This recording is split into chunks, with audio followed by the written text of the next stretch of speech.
Vale, ole, pues ya estamos. All right. Pepe Golubi, ¿cómo estás? Pues estoy sentado, no puedo pedir más a la vida. De momento, todo bien. ¿Cómo tú por aquí? Bueno, pues hay un servicio de mensajería que se llama email. Instagram. Exacto. Instagram. Y una labia por tu parte prodigiosa y una aceptabilidad por la mía también. Claro, se ha juntado todo. Todo entreverado. Me sorprendió muchísimo que yo a varias gente que me molaría que viniera al programa les quito por los medios que tengo y algunos contestan, otros no, y que tú contestaste seguido, pero no me dijiste esto, casi nunca lo miro. Y dio la casualidad de que lo viste. Es que no lo llevo encima, entonces lo veo solo en casa cuando estoy en el ordenador, el DM, y lo vi y bueno, nada. Sonaba bien, o sea que aquí estoy. Bueno, me alegro. Espero no arrepentirme. Oye, yo espero que no te arrepientas. No, seguro que no. Mi madre me ha dicho, ten cuidado que ese es muy guarro y que dice muchas guarradas. Ten cuidado, esa era la palabra. Pero me presupone algún tipo de delito. Claro, no sé. Ten cuidado en cuanto de acoso, de tocamiento. No, es todo verbal y muy inocuo. Si lo piensas, si lo analizas bien, es muy inocuo porque tal cual. A veces me dice la gente que yo digo lo que todos pensamos y yo pienso, qué enfermos estamos todos. La gente está fatal. Pero es verdad, la gente, o sea, a mí me ha ido bien esa especie de nebulosa alrededor del tabú. Pero hay cosas que tú puedes decir y otra gente no podría decirla en los medios. Yo tampoco creo que tenga una bula especial, hombre. He construido un discurso, entonces más o menos, es peligroso porque podría convertirme en previsible. Ahora, yo sé, en mi fuero interno sé positivamente que digo muchas más cosas que guarradas. Lo que pasa que lo tengo comprobado. Una guarrada equivale a 5 cosas normales. Entonces, ¿en cuanto a qué? En cuanto a repercusión, llamativo. Entonces dices algo medianamente retorcido, que es jugar con flujos, secreciones e imaginaciones. O sea, no es nada que venga inventado, no es ciencia ficción. Es decir, es sexo ficción muchas veces, porque es muy autolesivo, es realmente cerdo, pero cerdo en un sentido positivo. Es decir, siempre lo digo, a todos y a todas nos habita un cerdo cordial.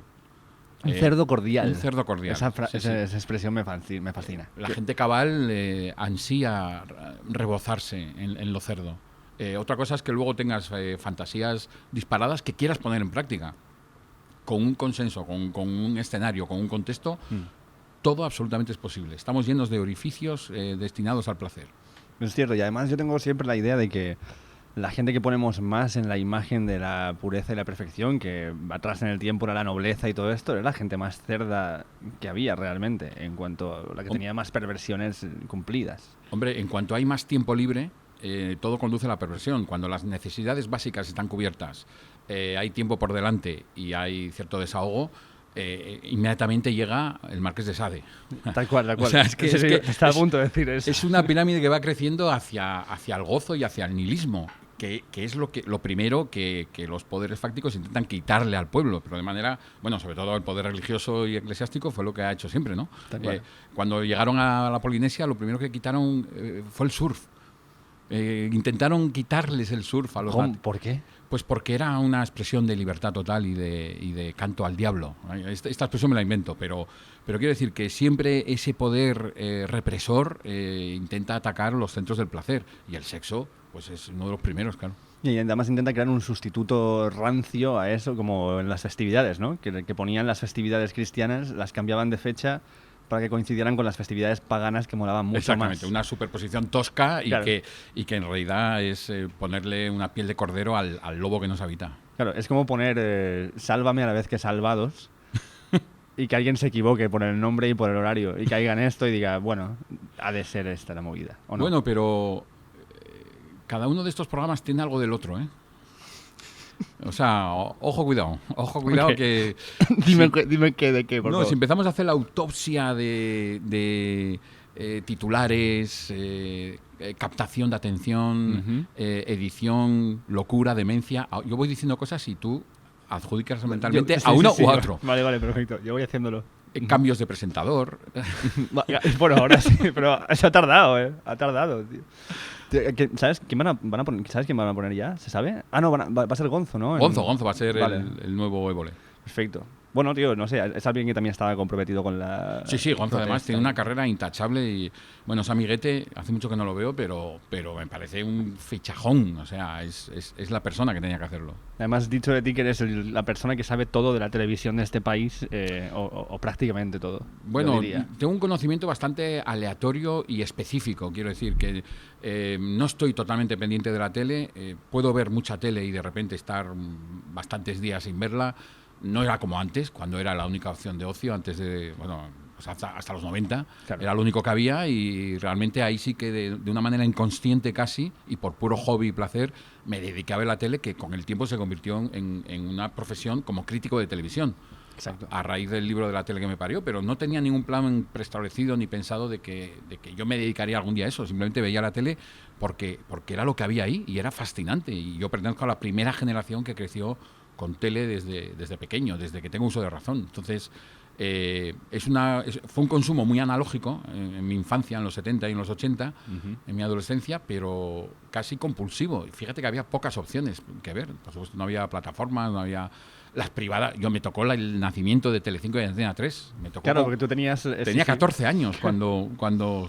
No, 14 no, que digo, en el 90, fue en el 90, tenía 24 años. Entonces me pilló con plena conciencia y como fascinado. ¡Buah! Claro, los primeros pasitos de Antena 3 y Telecinco, que es como recordar ahora la tapuerca de la tele, ¿no? Con aquellos infomerciales de teletienda toscos y cutres y aquellos rellenos continuamente. Bueno, en fin, una etapa muy feliz, me alegro de haberlo vivido. Pero a ti te encanta esto, ¿no? ¿Cómo se llamaba? Hay una expresión como es la pasión por lo bizarro, por lo cutre. La fascinación por lo cutre. Fascinación por lo cutre. Sí. Tú tienes esta cosa, a mí me pasa mucho también. La tengo, hay muchos nombres, ¿no? Para ella, el feísmo, la atracción por el feísmo, pero cuando un montón de gente profesional se pone de acuerdo para hacer una cosa horrible, o sea, horrible en el sentido de mala, de ambiciosamente mala, cuando ellos lo tiñen de algo bueno, es como ver un iceberg deshacerse. Es un espectáculo de la naturaleza, es un accidente que no puedes dejar de mirar y que es muy satisfactorio. Y no es una visión prepotente exactamente, es como compartir el horror.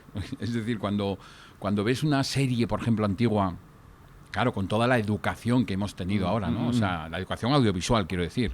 Tú ves pues lo que lo petaba en los 70. Sí, bueno, ahora, ¿no? Yo iba más atrás. Vale. Starkey Hatch, Los Ángeles de Charlie, incluso las propias series autoconclusivas de policías, ¿no? Que es un género que luego ha evolucionado tantísimo de una manera tan intensa y tan profunda, ¿no? O sea, CSI parece ya casi viejo ahora mismo. Es verdad. O Mentes Criminales, o Bones, parece otra cosa. Entonces, nos hemos educado visualmente y nos hemos maleado, porque ahora vamos mucho más a señalar el error. Antes lo asumíamos alegremente y lo consumíamos y lo deglutíamos y nos parecía como lo más, ¿no? Esos capítulos autoconclusivos de, bueno, ya me voy más atrás todavía, Colombo, Kojak, Cannon, que eran tan repetitivos, tan previsibles, pero que nos fascinaban, ¿no? Sí, el equipo de una A manera y distinta. El MacGyver, toda esta movida, sí. Que siempre es lo mismo, va a pasar esto. Lo sabes perfectamente, pero no muere nadie. Exacto, pero de pronto MacGyver te saca el pueblo de liberación vasco en una montaña, gente bigotuda en camiseta levantando pesas, y entonces dices, joder, viva la vida, claro que sí. Y te das cuenta, bueno, no hay que ir tan lejos, hay un capítulo, no recuerdo la serie, del mismo de CSI Nueva York, no recuerdo ahora la serie, Mentes Criminales, es que no me acuerdo ahora, ambientado en Pamplona, en los encierros de Pamplona, que es para verlo, es para decir, pero esta gente, ¿dónde se documenta una Pamplona construida que parece como una especie de rancho mexicano? Es que está grabado ahí, no se han venido a Pamplona, evidentemente. No, lo han construido en Los Ángeles, claro. Y les ha parecido que un poco de serrín en el suelo daba ya el ambientillo de San Fermín, con un psicópata que mata por los toros, bueno, un delirio tan grande que dices... Ahora quiero saber cómo se llama, no sabes, ¿no es Mentes Criminales o no es...? ¿Qué? Joder, qué fallo ahora mismo, si es que además lo he colgado en Instagram y todo, ¿cómo se llama el de CSI Nueva York? Gary... El de Forrest Gump. ¿Cuál es este? El de los ojos así como muy grandes azules. No. No es el pelirrojo. Hugo no sabe lo que es. Es Mentes Criminales. ¿Tú lo tienes seguro? Buba. No, el de Forrest Gump, el teniente Dan. Teniente Dan. Sí, es el que yo te digo yo, que tiene los ojos como muy grandes. Sí, bueno, igual para mí. Que hizo CSI Nueva York. Yo creo que es el que tiene cara de Gollum un poco. Teniente ¿no? Dan. Vale, perfecto. Bueno, sí, que puede ser, sí, así un sí, poco no, como... Vale, sí, creo que sabemos Bueno, quién es. Estos bueno. mentes criminales. Es que ahora Vale. me baila un poco el nombre. Vamos a, cuando esto lo encontraremos en el comentario de este vídeo, para los que lo ven en YouTube, escribiré cuál era esto y si lo tengo, fíjate, si lo colgué no hace tanto, lo volví a colgar en Instagram, una foto del tío delante de la calle de que se supone que es Pamplona, que parece, ya te digo, Santa Fe.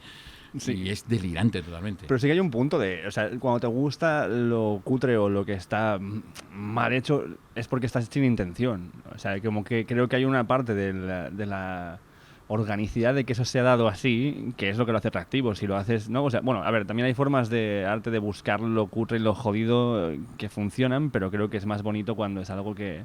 No claro, tiene esa intención. el mejor ejemplo es la teletienda. Claro. Es decir, tiene unas normas bastante estrictas y rígidas en cuanto a formulación y estética, pero a mí me parece fascinante ese mecanismo de venta, ¿no? Basado en la repetición, en el asombro, sobre todo esos programas que hacen con un público que asiente todo el rato. Hay una parodia que lo explica perfectamente, que yo recomiendo siempre vivamente, una parodia de los Beastie Boys, haciendo un falso infomercial para vender su disco Hello Nasty. Es media hora de distintos productos de teletienda absurdos. Hay un aparato de gimnasia, un sistema para hacerse millonario de autoayuda, una batidora.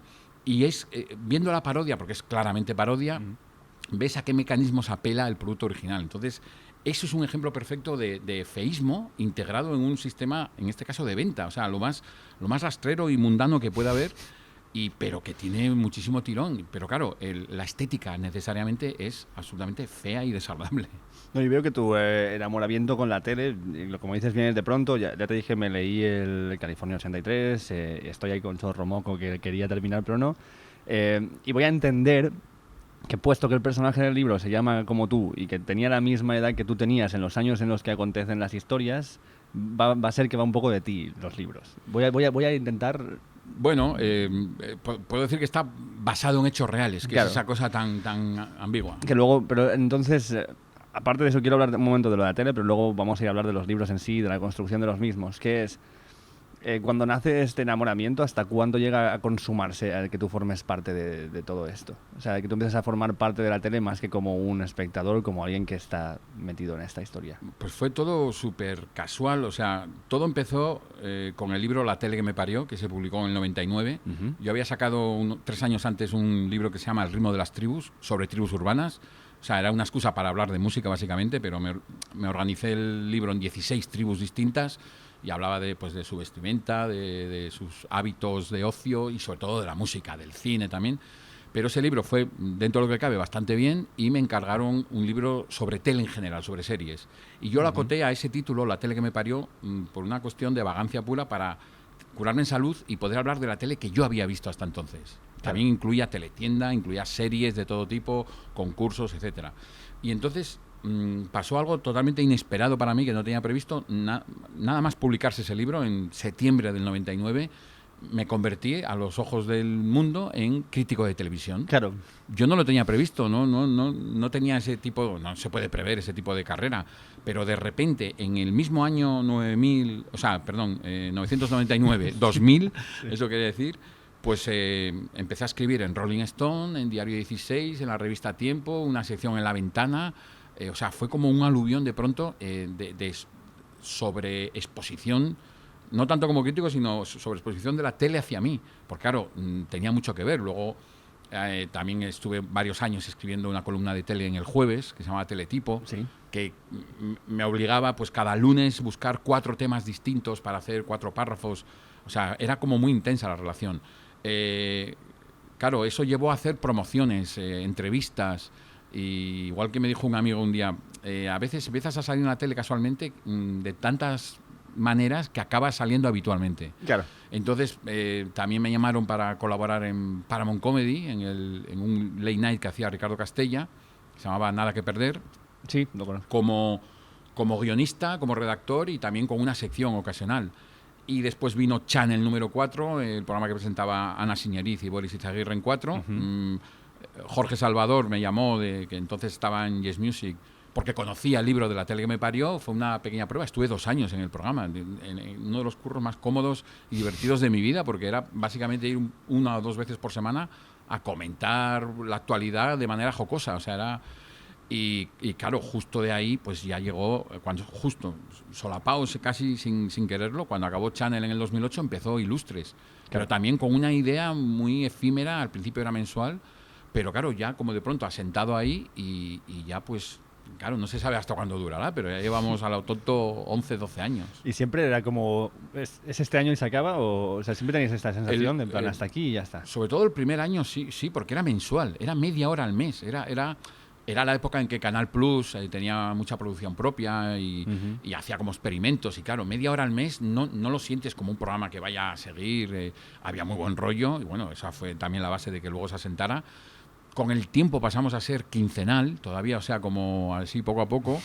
Y ya últimamente con la incorporación de Canal Plus a Cero Movistar, pues sí, claro, hemos empezado con ya semanal.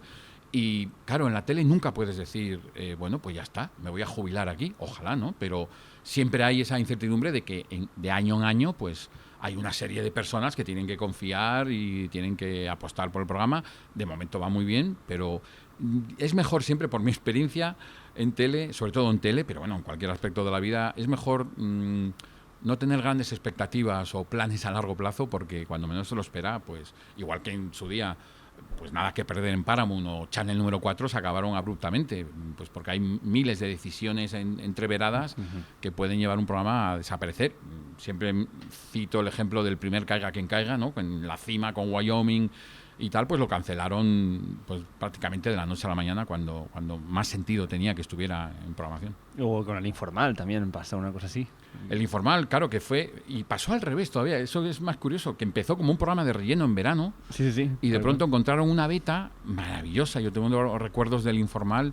Además, fui a hacer un reportaje una vez para Rolling Stone de cómo se hacía el Informal, me pasé un día entero viéndolo en directo, y viendo bueno el trabajo de los guionistas, los editores, las piezas, cómo se montaban, los ensayos de Flo, Miki y Patricia, me parece que estaba. Y claro, fue un máster de televisión. Y claro, yo era muy fan, entonces todavía más cercano, ¿no? Pero bueno, hay ciclos, hay cosas que no pueden durar. O sea, y un programa de televisión, yo creo que en nuestro caso, en el caso de Ilustres, hay una clave para que no se desgaste tanto el cartílago del engrasamiento, que es que no hay ensayos. O sea, en 2 días, un lunes y un martes al mes, hacemos el mes. Entonces no hay ensayos, el programa es lo que se ve prácticamente, es un falso directo, grabado en esa media hora. Entonces, bueno, aparte hacemos bolos nosotros, quiero decir, hay muy buena relación, pero no hay ese desgaste de que sean de pronto 8 horas cada día, ¿no? Pues como sería un diario o incluso un semanal que tiene su ensayo, tal. O sea, creo que es una de las claves para que entre nosotros haya tan buen rollo y luego se transmita hacia la gente que lo estamos pasando realmente bien. ¿Es así? ¿Y cómo nace? ¿Cómo nace el Ilustres Ignorantes? ¿Cómo te llega a ti la propuesta o la idea? Hay existe un piloto en los archivos de Canal Plus en el que yo hago de presentador. O sea, ¿Entonces estás en el lugar de Coronas? Sí. Vale. Hicimos 3 pilotos en una mañana. Uno presentado por Coronas, otro presentado por mí y otro presentado por Florenci Rey, el que era un meteorólogo de la cadena SER. No sé quién es. Pues bueno, opción llamativa como que lo que hubiera presentado yo. Afortunadamente pillaron a Coronas como presentador. Hombre. Y súper afortunadamente para mí me dejaron de colaborador fijo con Cansado. Entonces fue una propuesta de Canal Plus, lo tenían claro, pero ya digo, como incluso para ellos era pues 9 o 10 programas en una temporada, o sea, era una cosa, no había una previsión de seguir, luego se fue afianzando, pero la idea partió de Miguel Salvat y Jorge Ortiz en Canal Plus. Ellos lo pensaron y ellos nos llamaron, fue así de desde fuera fácil, ¿no? Pero claro, a mí me sorprendió en su día, y cuando hace poco en un Ilustres pusimos imágenes del piloto, o sea, del primer programa. Y claro, pues han pasado 11 años, se dice pronto. Pero yo hace mucho tiempo que no veo mi piloto, pero claro, me veo ahí como súper pendiente de 1000 cosas, ¿no? Porque claro, es una responsabilidad. Por eso el gran acierto de que sea Coronas el que dirige.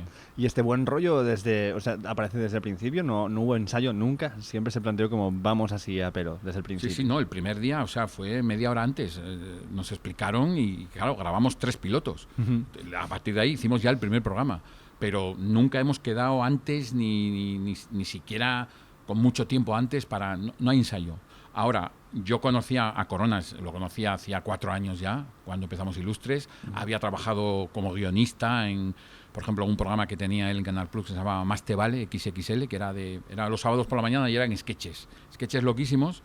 Y ahí tuve la suerte de foguearme como guionista, porque éramos muy poca gente haciendo el programa, éramos básicamente 3 personas escribiendo, incluido Javi Coronas, y entonces había que hacer mucha producción para desechar, fue como un máster tremendo, ¿no? Y con Cansado había coincidido algunas veces, por ejemplo en la etapa que yo había estado en La Ventana, que fueron 5 meses al final, pero justamente estaba él. Quiero decir que había como una sinergia ya flotante a favor, y luego pues que coincidimos en 1000 cosas y nos llevamos muy bien, y eso se nota. Quiero decir, eso no se puede impostar tanto tiempo, porque si empieza a haber malos rollos, pues se notaría de otra manera, pero aquí todo va a favor. Y somos 3 personas más 2 invitados, eso siempre lo destaca Cansado, remando a favor de obra. Es decir, no es una competición, es, como dice Cansado siempre, si tú dices blanco, yo no digo negro, digo muy blanco.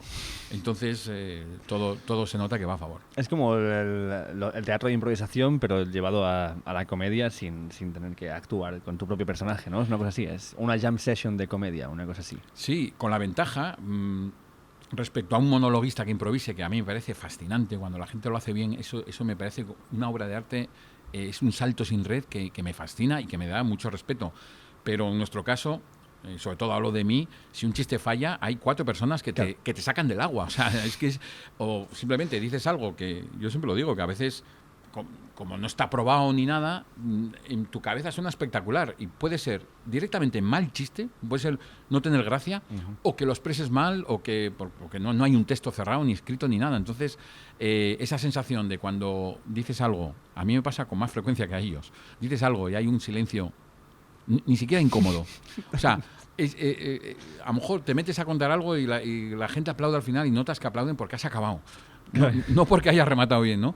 Pero esa sensación de tranquilidad y de estar protegido y de tener pues una red como Cansado y Coronas nada menos, es muy satisfactoria. Y yo también desde mi posición, a los invitados, a quien sea, pues es natural, quiero decir, es natural celebrar y apoyar y salir pasándolo bien y riendo. Yo a veces creo que tengo demasiados planos míos riéndome, porque es que a veces yo creo que doy hasta rabia, porque estoy pasándolo como un niño pequeño ahí.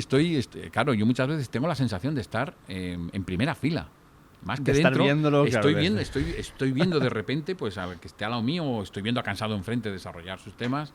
Y es una gozada, es que realmente da como rabia, da como grima. No, hombre, no, tío, para nada. ¿Y cómo crees que, o qué es lo que tú crees que has aprendido más de estos 11 años de Ilustres? O sea, ¿qué sacas de ahí?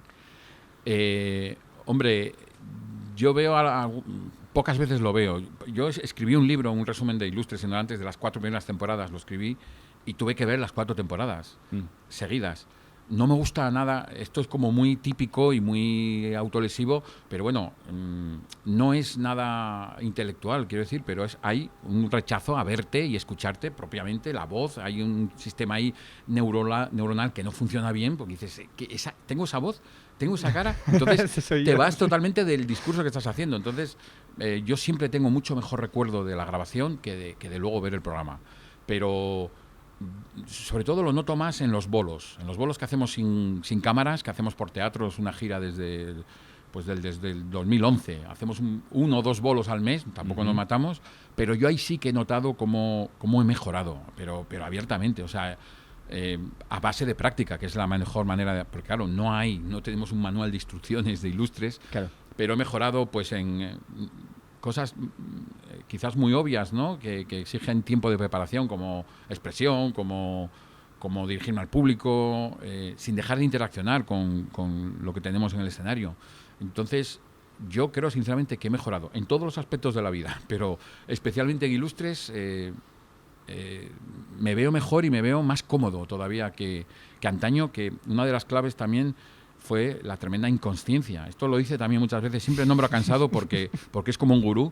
Y Cansado, el primer día que hicimos un bolo, que fue en julio del 2011, precisamente en Barcelona, con Juan Rabonet, fue nuestro primer bolo sin cámaras. Vale. Cansado llegaba con su... Y Juanra también, que son muy profesionales, con su esquema bueno, bolo profesional, público, respeto y tal, y Cansado siempre cuenta que nos vio a Coronas y a mí hablando de chorradas, allí esperando en el camerino como si fuéramos a coger el metro en vez de hacer un bolo. Sí. Y yo recuerdo esa sensación y ahora la recuerdo con una inconsciencia que fue lo que me salvó. O sea, yo creo que mi mayor mérito es que no me da vergüenza hablar en público. Y a partir de ahí, la suerte de estar rodeado, pero esa especie de, bueno, pues sí, vamos a hacer esto, como lo hacemos en la tele, pero aquí, claro, y era un público, 500 personas en una sala, y era una responsabilidad que afortunadamente en su momento no sentí. Entonces yo creo que me salvó un poco de la quema eso. Y ahora mismo, ¿tú qué te considerarías? O sea, si es esto que te presentan como, bueno, y aquí, Pepe Colubi, ¿qué sería? ¿Esto será cómico, escritor, crítico? ¿Qué? Sí, me acuerdo, hace muchos años me hicieron una entrevista y me preguntó la redactora, ¿qué cargo te pongo? Y entré como en una, no en crisis, pero vamos, entré en una rayadura de, porque claro, ¿qué ponía? Fue hace bastantes años. Y le dije totalmente en serio, que debe pensar que estaba chiflado, digo, ¿puedes poner dibujante? Porque... Dibujante. Claro, yo lo decía en serio, no me gano la vida como dibujante, Sí. dibujo regulero, pero es lo que más hago, porque garabateo mucho. Entonces, yo me siento que lo que más hago es dibujar, con lo cual, dijo, claro, era por email, dije, tío, o sea, por favor. Y entonces, bueno, ya reflexionando, lo que más he hecho en la vida para ganarme la vida ha sido escribir. Vale. O sea, sobre todo, bueno, libros varios, pero sobre todo artículos, entrevistas, reseñas de conciertos. Me hace mucha gracia porque en mi entrada en Wikipedia, que por cierto la original la hice yo, sé que esto contraviene las normas de Ginebra, pero bueno, no la había y dije, pues la voy a hacer yo. Pero la miré hace poco y pone actividad 2005 presente. O sea, 2005, los primeros 40 años de mi vida, según Wikipedia, no he hecho nada. Y fue cuando más curré. O sea, yo me he liberado bastante en plan downshifting de actividades de curro, pero los primeros 20 años laborales de mi vida fueron intensísimos, y de escribir y sobre todo muchas entrevistas, reportajes, artículos de opinión, muchísimos, columnas de televisión. Eso fue por eso me da mucho respeto denominarme humorista, porque claro, humorista pues es Javier Cansado, por ejemplo, evidentemente, o tantos amigos que tengo que tienen un ímpetu humorístico y una cosa que yo creo que he sido muy irónico, siempre aplicado a mis trabajos como periodista cultural, por decirlo así, Sí. pero de ahí a ser humorista hay una especie de respeto por la palabra, ¿no? Que a lo mejor es muy paranoico por mi parte, pero es puro respeto, porque claro, estar en la misma categoría que según que gente que admiro tanto, pues también me da un poco de respeto. Pero vamos, evidentemente estoy ganando dinero como humorista. Arribista a lo mejor, porque estoy en un entorno en Ilustres siempre más o menos hay un invitado de la comedia y otro que no lo es. Sí, casi por lo pero general. que se pone con pues, el traje de simpatía, digamos.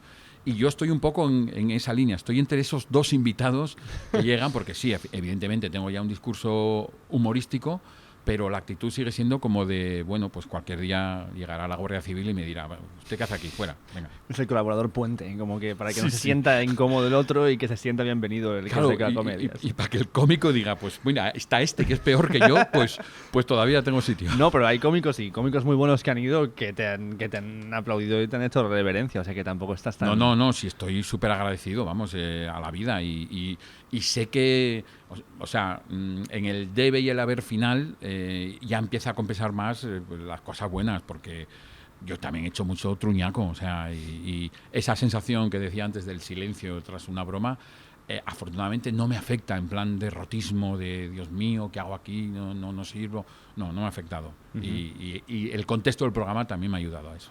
Dentro de lo que es que has currado como periodista para varias revistas y luego aparte los libros, ¿cuál notas que es la diferencia entre escribir y redactar?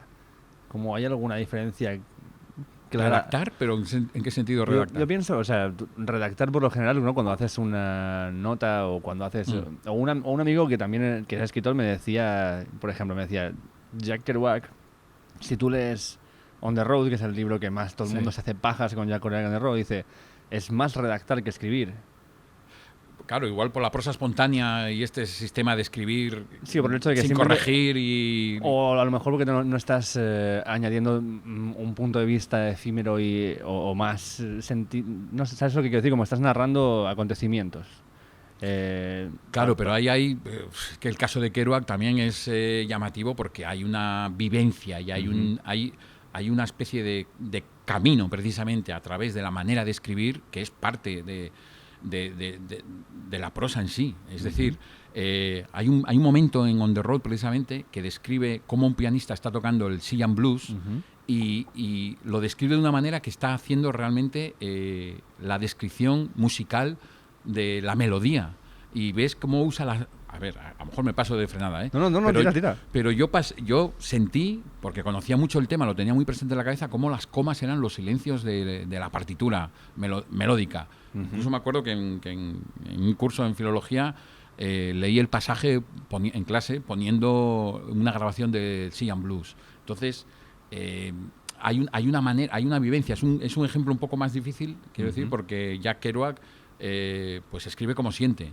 Claro, luego en escribir, yo por ejemplo siempre he escrito artículos de opinión, siempre ha sido como muy personalizado, o sea, pero claro, hay una manera de escribir distinta que es el ordenador. O sea, yo no sé si sabría escribir, o sea, ahora estoy seguro que no sabría, pero si me hubiera tocado escribir justo antes del ordenador, con la máquina, dices. Con la máquina de escribir, corrigiendo, tachando, tipex, tal, o sea, yo ya no sé, o sea, yo estoy corrigiendo continuamente cada frase. Yo ahora el único trabajo constante de escritor que hago es un artículo en Cinemanía cada mes, muy cortito, pero muy gratificante porque me mantiene como el pulso vivo. Es corto, pero yo siempre escribo mucho más de largo y luego empiezo a recortar y ajustarlo a los... Me parece que son 1900 caracteres que tiene que tener el artículo. Entonces, es un trabajo como de orfebrería. Sueltas el vómito, entre comillas, y luego lo vas ajustando hasta encontrar un final también que se ajusta a ese espacio. Entonces, hay maneras muy, muy distintas. No es lo mismo, evidentemente, escribir una crítica de televisión que un artículo de opinión, que una crónica de un viaje. Hay distintas actitudes y aptitudes cuando te enfrentas a escribir algo, a soltarlo. Yo estaba escuchando hace poco, de hecho, una entrevista con Chuck Palahniuk, que él hablaba de que su método de escritura es que él no se pone en el ordenador hasta que no tiene la historia.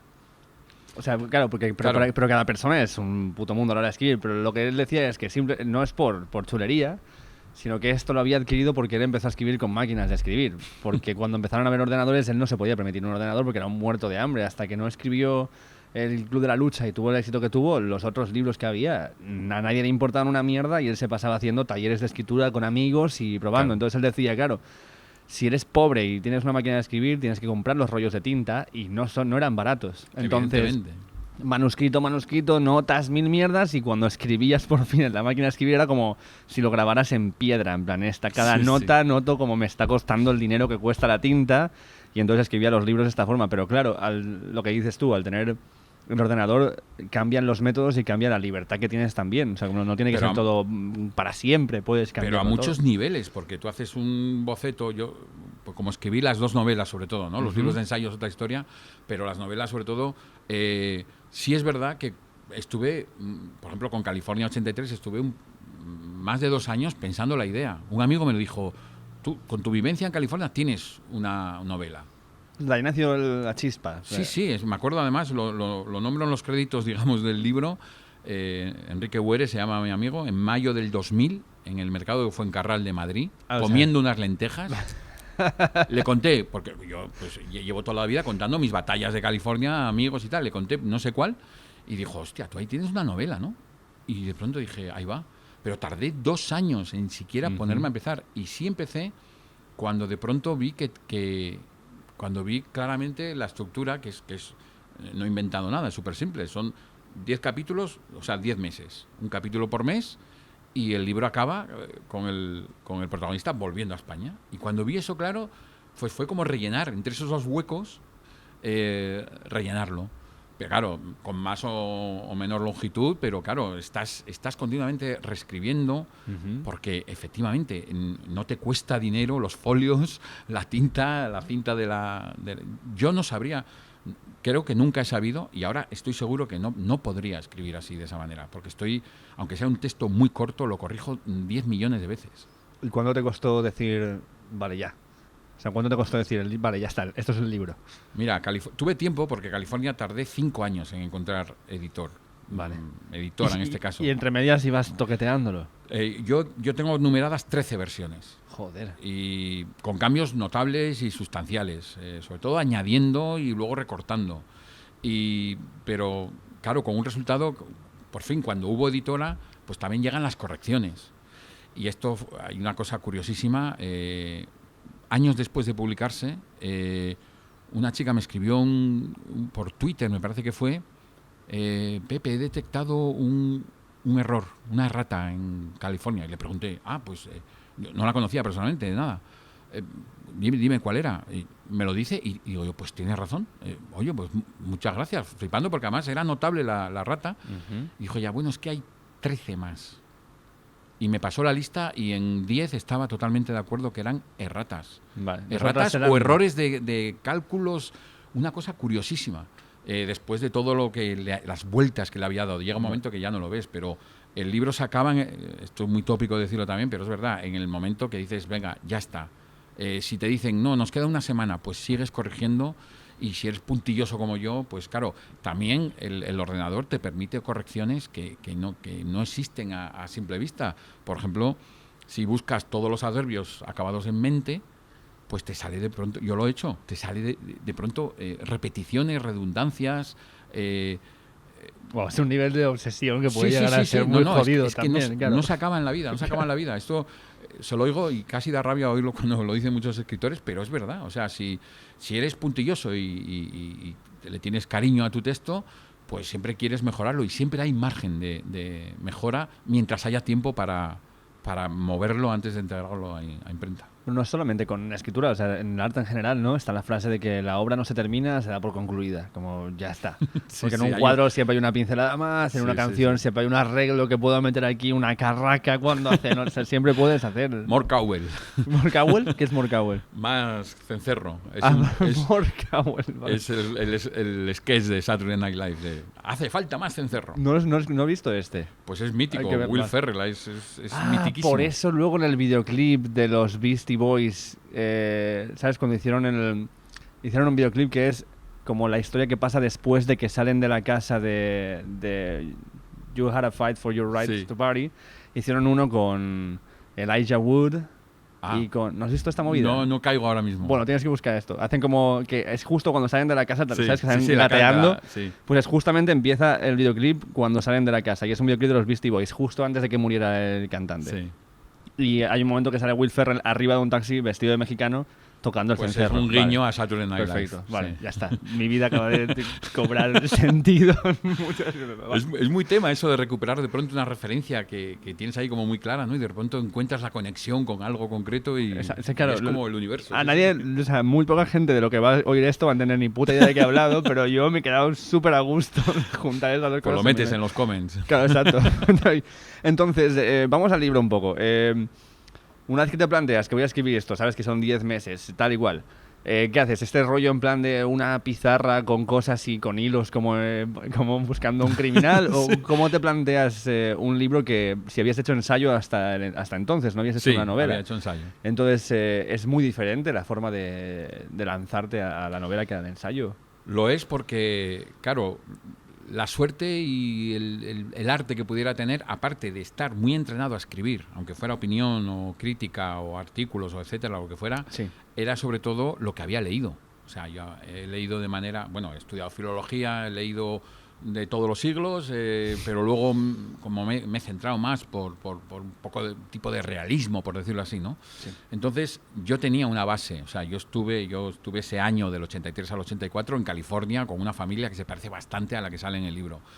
Y fue una cosa muy curiosa porque cuando empecé a escribirlo, me registré en una página de estas de buscar compañeros de high school, Classmates creo que se llamaba, y llegué a contactar con gente. ¿De los que habías estado, de los que conociste allí? Vale. Gente que había conocido allí y al poco de contactar con la segunda o tercera persona le pregunté un dato del baile de fin de curso que me llevó la contraria. Dijo, no, era una cosa nimia. No, fulanito no fue con tal, fue con no sé quién.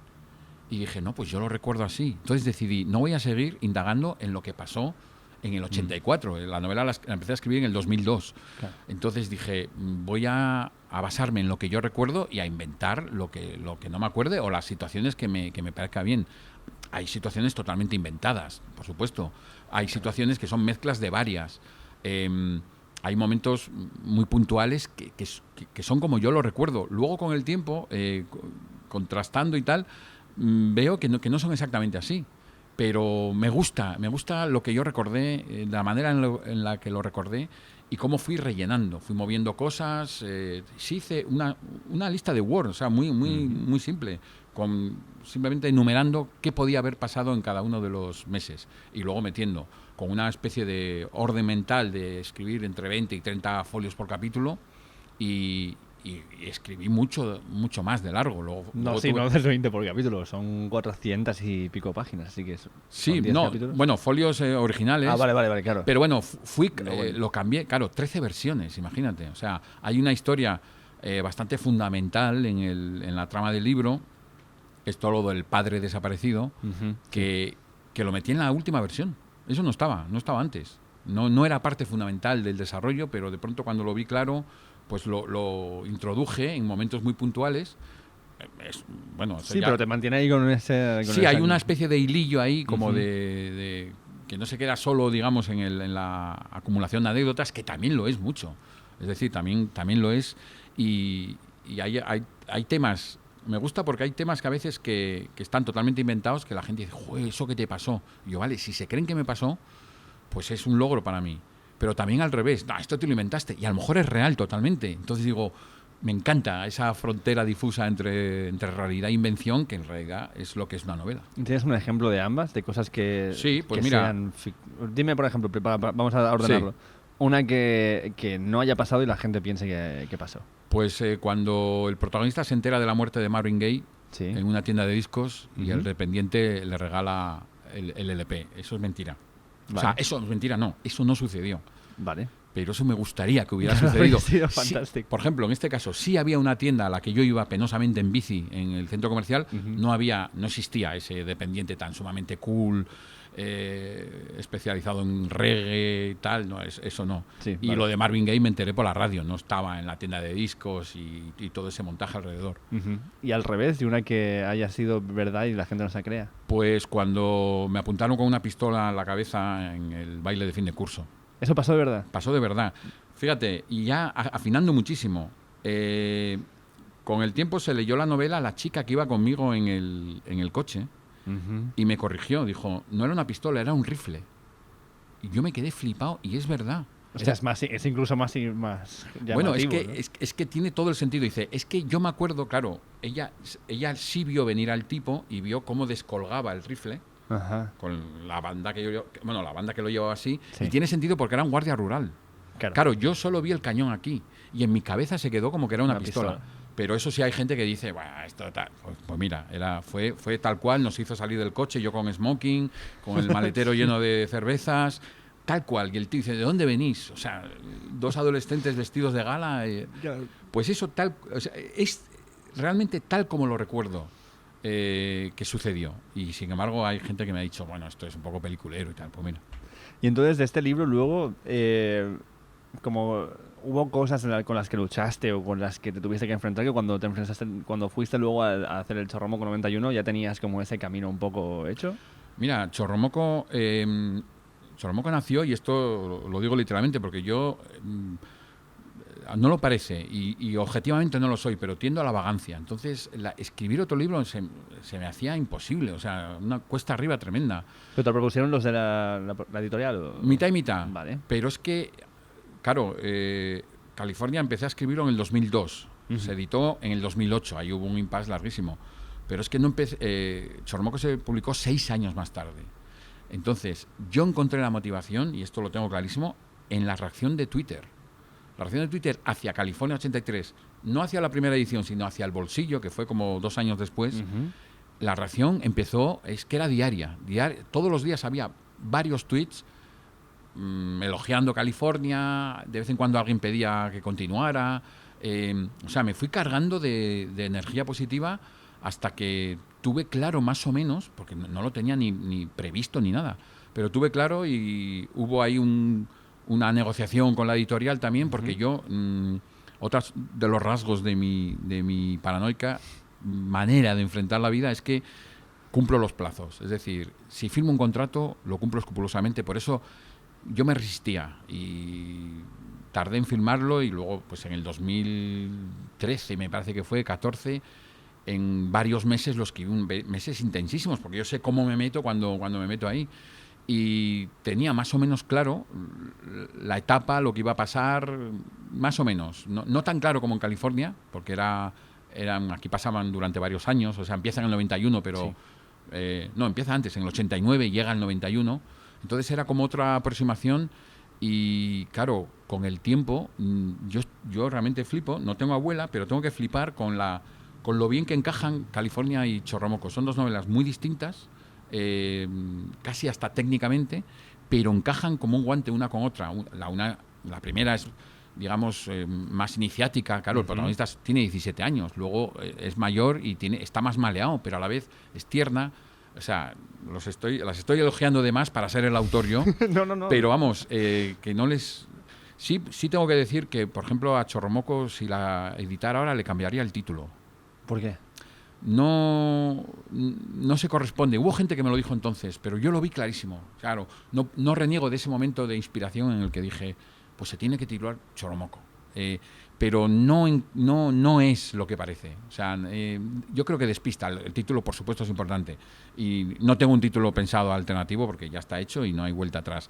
Pero yo creo que despista un poco. Despista un poco de lo que luego hay dentro, que hay mucho más emotividad y incluso sentimientos y también ritos de iniciación.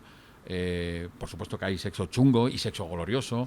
Hay mucha música. Entonces...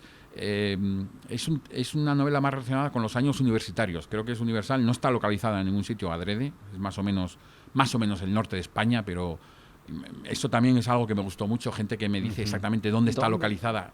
La primera, la correctora que leyó el libro, esto es Santiago de Compostela. Yo flipando, porque no se había ni ocurrido, pero está con toda intención difuminada la localización exacta de dónde ocurre, porque quería que fuera un poco más universal. Tú tienes esto me sorprendió mucho. Espera, voy a aprovechar para... ¿Puedes ponerme una birra, Hugo? ¿Sí? ¿Seguro? Vale, gracias. Voy a aprovechar para preguntarte esto porque es algo que me sorprendió cuando pillé los libros. Dije, ya que va a venir el Colubi, vamos a leerlo todo, ¿no? Que me los pillé y he ido lo más rápido que he podido, pero pues me he quedado con Chorromoco. He leído una tercera parte, pero por suerte California sí. Que es... Me sorprendió eso, lo que dices tú, esa sensibilidad o esa parte más emocional que cuando tú ves el personaje público que más se conoce, sobre todo hoy en día, de Pepe Golubi, que es Ilustres Ignorantes, Soltar la Guarrada, Croquetas de Lefa, etcétera, leer esto fue como un decir, claro, es que todos somos tridimensionales en realidad, como todos tenemos un poquito de todo. Luego tú muestras como según en qué ámbito muestras una parte, pero esta parte de ti...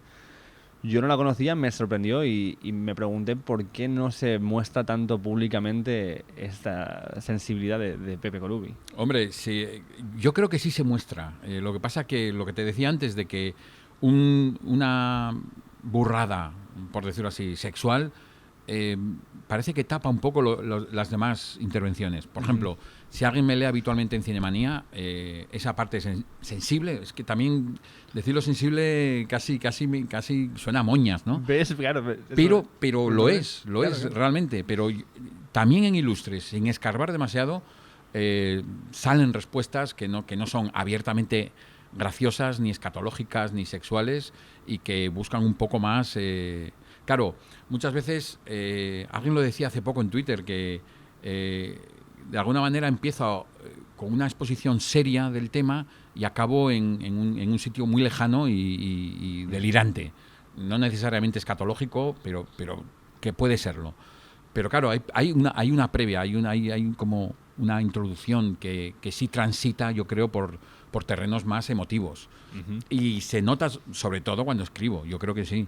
Y en California de pronto pues hay una borrachera tremenda, en plan ruleta rusa de chupitos, pero luego hay el desamor, ¿no? O sea, para mí el gran tema de California 83 no es California, sino la absurda, el absurdo sentimiento de vergüenza y el sentido del ridículo que se tiene en la adolescencia. Aquí casualmente es en un lugar exótico, en California, con una serie de condicionantes casi de atrezo y de decorado. Pero claro, el adolescente, de manera muy injusta, porque cuando pasas esa etapa dices, pero yo cómo lo pasaba mal por cosas tan nimias, claro, ¿no? Como el aspecto, como la primera impresión, como hablar con una chica. Entonces, ese yo creo que es el gran tema, que es un tema, por supuesto, trilladísimo 1.000 millones de veces, pero eso incluye actos totalmente soeces, como es la movida con Super Ratón en el coche, en el coche, la bolera, pero también esa inseguridad total, ¿no? Como es en ese mismo capítulo cuando conoce a los padres de la futbolista de Tina y se siente el ser más patoso y penoso de la tierra, ¿no? Cuando él intenta transmitir otra sensación. Entonces, evidentemente, somos no tridimensionales, hay muchas más dimensiones. Tenemos muchas aristas muy complejas y yo creo que por eso el humor en todas sus facetas tiene que estar entreverado con el sentimiento, con la incertidumbre, con la inseguridad, con el afán de trascendencia.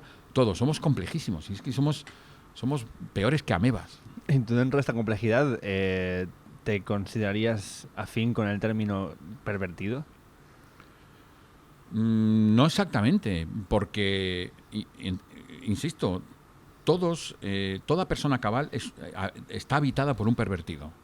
Ahora, la manera en la que tú expreses eso, por ejemplo, una cita un poco elevada que me encanta, pero es que es eso.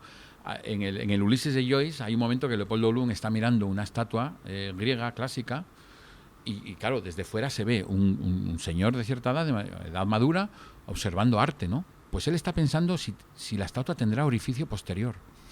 Es decir, si tuviéramos acceso a todos los pensamientos que tenemos dentro a lo largo del día, hay muchísima perversión, pero la perversión es parte del ADN. Otra cosa es que luego la expreses o la lleves a cabo de manera radical o...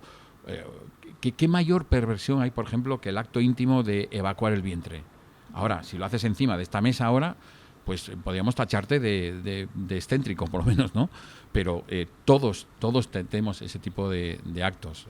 Hay un tabú construido y está bien que así sea, ¿eh? No pido ahora que... Está bien que así sea, sí. Porque hay una cosa que se llama educación y respeto por la intimidad. Entonces, hablar de ello, darle vueltas, es uno de los grandes temas. Es decir, nombrabas las croquetas de Lefa. Bueno, pues me parece un hallazgo feliz. Mira, por ejemplo, fue muy improvisado, totalmente, pero me parece que es darle una vuelta al uso que se hace de las secreciones, ¿no? Con todo lo que conlleva eso, además. Pero no veo ningún problema y reconozco que a mí me ha ido muy bien. O sea, sin haberlo planeado de ninguna manera, porque Ilustres podía haberse muerto en aquella temporada del 2008 y, hombre, hay una cosa que ahora recuerdo, una vez en el colegio, instituto, era primero o segundo de U, no lo sé muy bien, vale. Pero un profesor, era un colegio del Opus, que estuve 4 años, un profesor me dijo, Colubi, tu problema es que ves sexo hasta en un ladrillo. O sea, que un interés por mi parte había, y en ese momento cuando él me lo dijo, yo no podía contestarle, era la autoridad, y yo estaba a punto de ser expulsado, pero... Lo miré fijamente mientras pensaba en un ladrillo con en cada uno de los 6 agujeros una vagina. Pero era un acto de rebeldía, no era por explayarme, pero era... ¿Dónde está el sexo ahí? Claro. No tienes acceso a mi mente y estoy pensando... Esto parece... hay un episodio de Los Simpsons, ¿no? Hay un episodio de Homer, del señor Skinner que mira fijamente a Bart y le dice, sé que has hecho pellas... Como ves, pienso palabras que jamás pronunciaría. Pues ese acto de rebeldía absurda y mentalista, ¿no? Era como casi, por favor, mira lo que estoy pensando solo para joderte. Pero bueno, ya había un interés y yo de manera natural, incluso antes en Channel número 4 también, no de manera tan explícita, pero ojo, que yo a veces me llevo la fama, pero en Ilustres evidentemente no soy el único No, desde luego que no. que transita terrenos escatológicos o sexuales. Pero abres el camino para Madre transitarlos, mía, ¿no? soy como la lavativa, ¿no? La lavativa de luz. Pero pienso, también un poco es esto. Me parece que, por ejemplo, voy a hacer yo aquí yo qué sé, análisis súper sesgado, que sería que pienso que en Ilustres hay tres patas que relajan a los invitados. Por una parte tienes Coronas, que dirige las cosas con cual tú te relajas de que solo tienes que hacer algo. Luego, Cansado mete la filosofada, es en plan, te puedes enrollar lo que te dé la gana y no pasa nada, ¿no? Y tú vas viendo esto y luego estás tú que es en plan, no hay límite.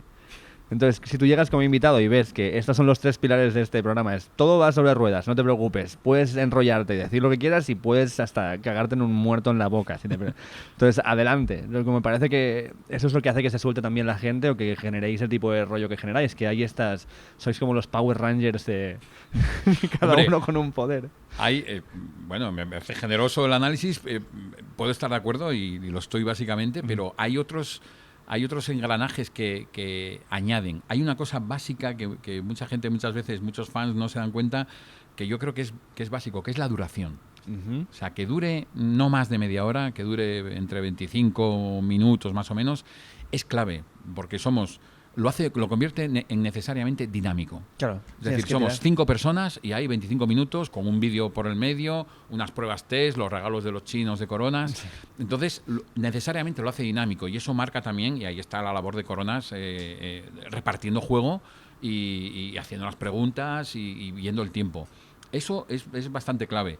Y lo que decía antes de que todos estamos a favor es también muy verdad. Igual que el primer turno sea para Cansado, también abre cantidad de melones. Hay una frase que me encanta que se repite mucho entre los invitados, que es, según acabamos de grabar, dice, ostras, pues me ha pasado volando.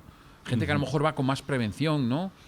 Y esperan que se les haga como más tenso y esa dinámica en la que entramos de todos a favor, yo creo que es lo que convierte en que parezca realmente que no hay límite ni fin para esta aventura, ¿no? Y dentro de tus multifacetas de persona que ha hecho 1000 cosas, no quiero irme sin comentar tu melomanía galopante, sí, ¿no? Pero especialmente tienes, o te veo, porque te sigo en Instagram y por ahí te he contactado, fijación especialmente en el reggae. Bueno, es que es un poco más notable porque pues tengo un programa en Radio Primavera Sound, sí, de Bucket sobre reggae. Me lo propusieron ellos. De hecho, llevo un tiempo ya pinchando reggae en vinilo, pero quiero decir, no es ni siquiera podría llamarlo una especialización, porque es que soy muy aleatorio. Es decir, me interesa a priori toda la música, escucho muchísima música, pero no soy ambicioso. Es decir, repito mucho. Repito mucho y cuando una canción me encanta es como obsesión. O sea, puedo escucharla, pero cientos de veces. Menos mal que vivo solo porque me matarían. O sea, puedo ponerla de una manera, pues yo creo que raya la obsesión, ¿no? Pero sí que es verdad que el primer disco que compré en mi vida, en realidad era una cinta cassette, porque tengo una edad, era de Bob Marley. Era el live de Bob Marley. Y siempre tuve ahí como una inclinación, pero por ejemplo, otra fascinación, ¿no?, que quizás no es tan pública, es la música brasileña, concretamente la bossa nova. La samba genéricamente, pero la bossa es también una pasión tremenda. Y luego, bueno, en el libro de Chorromoco hay un panegírico al final sobre Nirvana, por ejemplo, brutal, ¿no? Pero quiero decir, me ha interesado muchísimo el grunge cuando tocaba y me ha dejado muchísimas cosas, pero los 60, Jimi Hendrix, por decir uno, pues vamos, cíclicamente vuelvo a él. Entonces, tengo muchísimo, el hip hop también me interesa muchísimo y de hecho, en los 90 hice un programa que sobre todo era de rap, y luego en radio, quiero decir. Era rap y músicas negras en general, pero sobre todo era el rap y el hip hop que me sigue interesando y muchísimo. Entonces, es como un interés, una necesidad. Una cosa que no hago, por ejemplo, es llevar música encima. ¿Cómo? ¿No escuchas música por la calle? Por la calle no. Y creo que tiene que ver con lo mucho que me gusta la música. ¿Porque piensas que se desprestigia de esta forma? No, porque me puedo abstraer de tal manera que sería un peligro público para mí mismo. Es decir, cruzando coches, vale, etcétera. Incluso me acuerdo una vez, porque yo he probado los sistemas portátiles. Hace poco escribí un artículo sobre ello. Me acuerdo cuando el primer Walkman que tenía, no era el primero, pero bueno, de los primeros, y me acuerdo un día de ir escuchando a LL Cool J, el primer LP, por la calle, y de pronto me di cuenta que iba andando como si fuera rapero de Los Ángeles. Iba no por simulación, sino por ensimismamiento. O sea, iba y dije, esto es ridículo. No puedo hacer. ¿Qué voy a hacer cuando escuche a Flaco Jiménez? Entonces, por la calle. Pero no, me gusta además.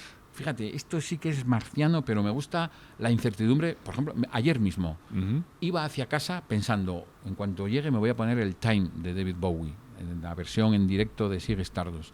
Pues esa pequeña incertidumbre es como aquel anuncio de Fernando Alonso, mi pequeño gran premio de cada día, ¿no? Barras energéticas, pues me estoy como yendo mucho, pero tengo ese tipo de relación muy orgánica con la música. Entonces, cuando entro en una canción y voy recuperando cíclicamente, las vivo con una intensidad que de verdad me acerca al retraso. ¿Y a qué responde esto? ¿Por qué crees que tienes este acercamiento hacia la música? ¿Por qué te pega tan fuerte?